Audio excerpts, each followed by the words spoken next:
22 फरवरी हमारी first news. यहाँ से प्रीलिम का क्वेश्चन बन सकता है। झूमर डांस जो आता है आसाम में, अभी इनकी तैयारी चल रही है। इसको बनाना है एक वर्ल्ड रिकॉर्ड। आते सेकंड न्यूज़ पे, यहाँ से हो सके एक पॉइंट बन जाए। नेशनल जुडिशल एकेडमी जो आती है भोपाल में, ये आती है सुप्रीम कोर्ट के अंडर में, नेशनल जुडिशल एकेडमी। अब आते हमारे थर्ड न्यूज़ पे, हम चलेंगे मध्य प्रदेश। यहाँ से हमें दो कीवर्ड मिलते हैं। हमें पता है Madhya Pradesh second largest state आता है इंडिया में एरिया वाइज, और फर्स्ट आता है राजस्थान। यहाँ से दूसरा कीवर्ड हमें मिलता है मध्य प्रदेश लार्जेस्ट प्रोड्यूसर है कॉपर का, मैग्नीज का, मोलिब्डेनम का, साथ ही डायमंड का। अब आते हैं इस आर्टिकल पे। कल हमने ये इशू कवर किया था जब लास्ट मंथ में लोकपाल ने एक ऑर्डर इशू किया।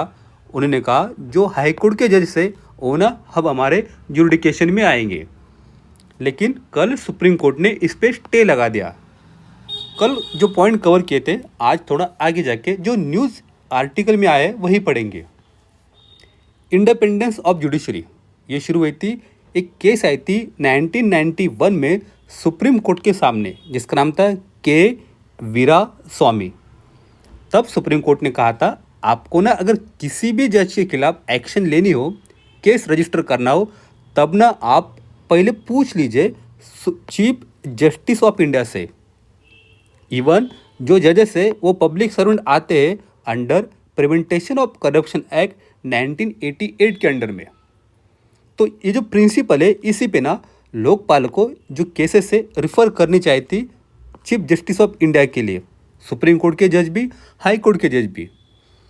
अभी जो जजेस होते हैं उनके खिलाफ कुछ इंक्वायरी करनी हो तो ना ये मैटर हो जाता है इन हाउस प्रोसीजर। मतलब कुछ भी अगर केस हो किसी जज के खिलाफ तो एक इन हाउस में होता है। अंदर क्या हुआ बाहर किसी को पता चलता नहीं, वो ना बस अपना फाइनल जजमेंट बता देते हैं।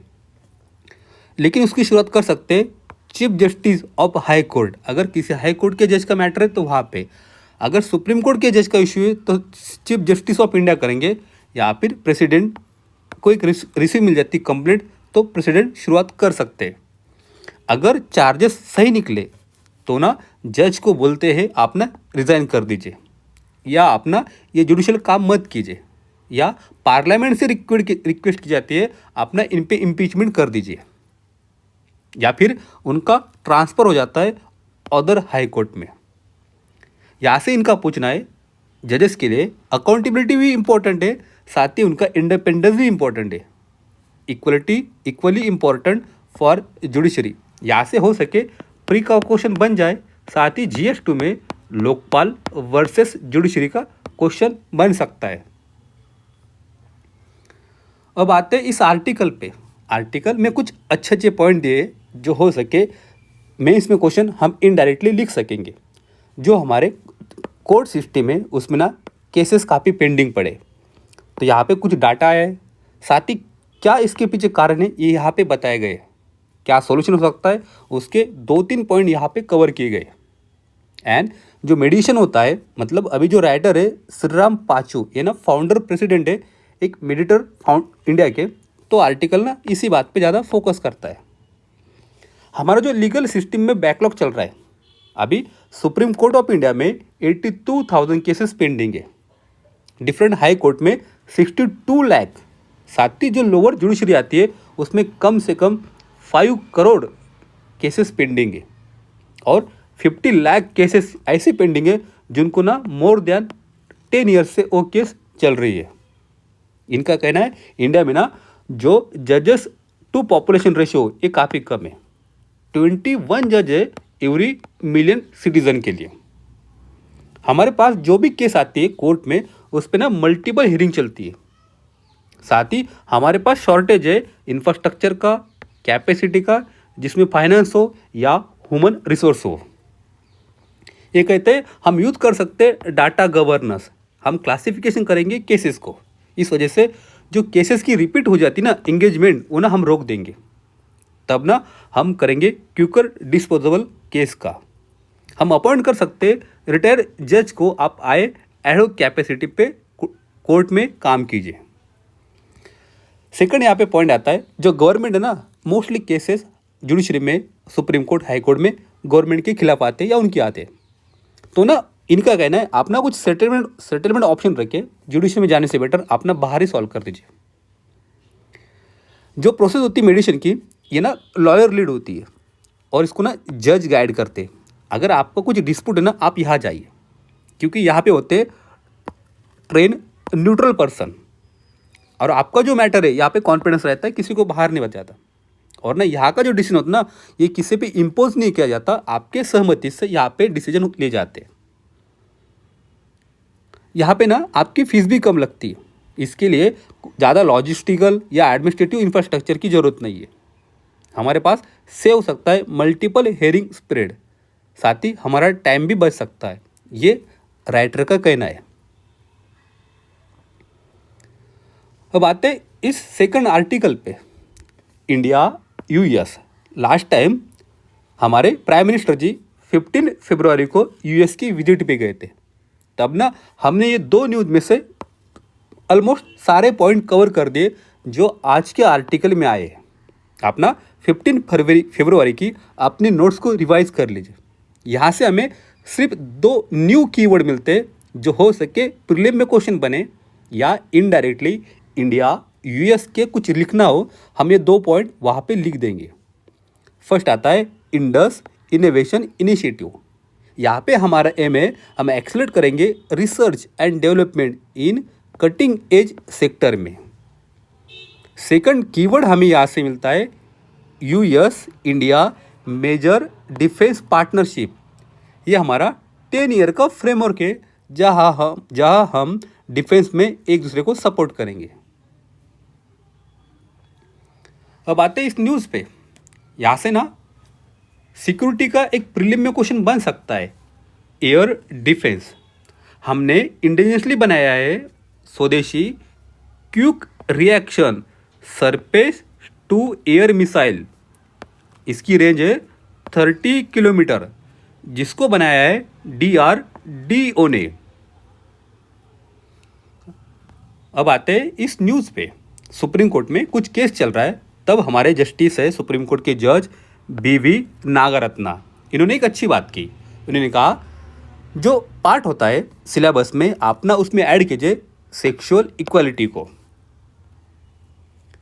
क्या होता है सेक्सुअल इक्वालिटी?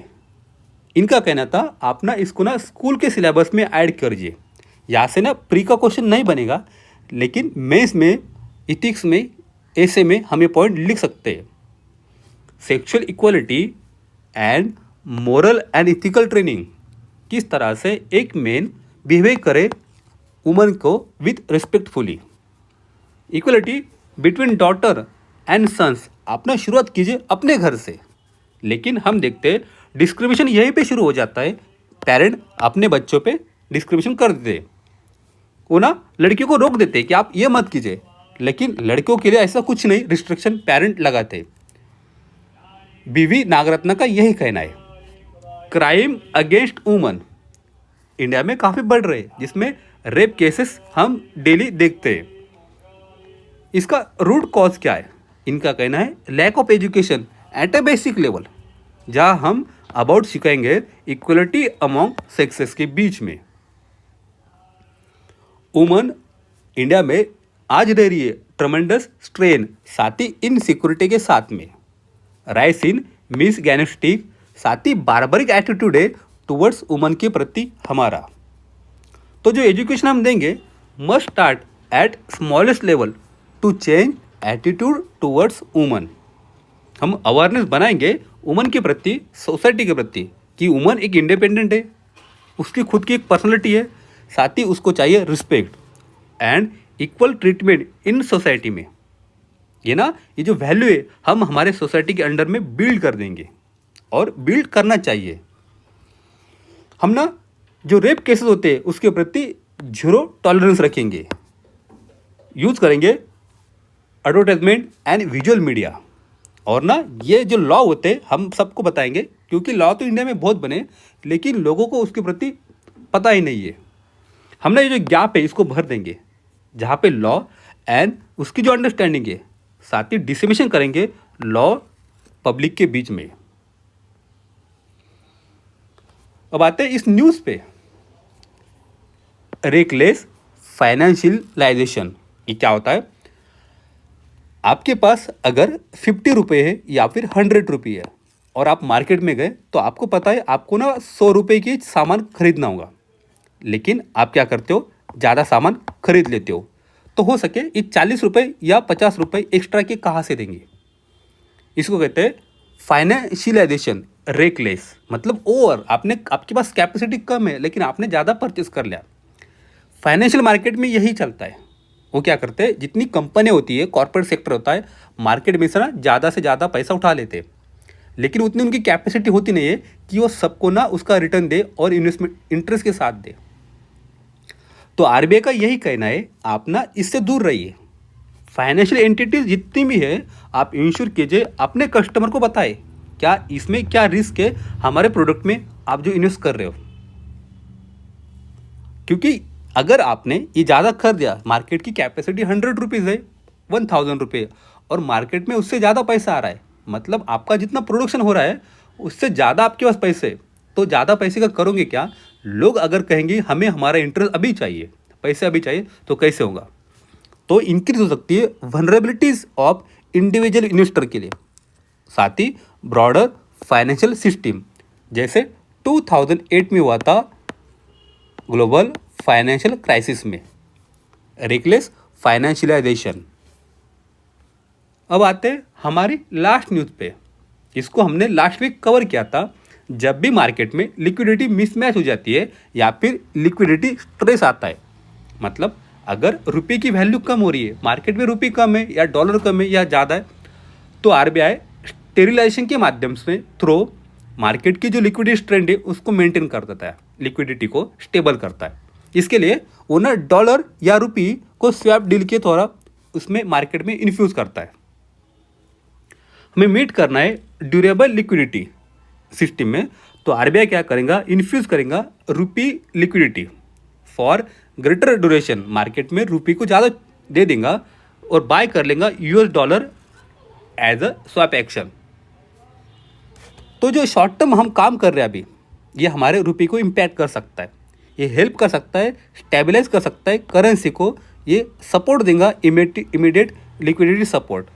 तो जो प्रेशर बन रहा है, जो फॉरेन फंड आउटफ्लो हो रहा है, उस वजह से हमारी रुपये वीक हो रही है, तो ना ये उसको सपोर्ट देगा। इस वजह से मार्केट में कॉन्फिडेंस बढ़ सकता है। और इसको कौन करेगा? इसको सिर्फ कराएंगे ऑथोराइज डीलर एडी कैटेगरी 1, जिसको आरबीआई ऑथोराइज करती है।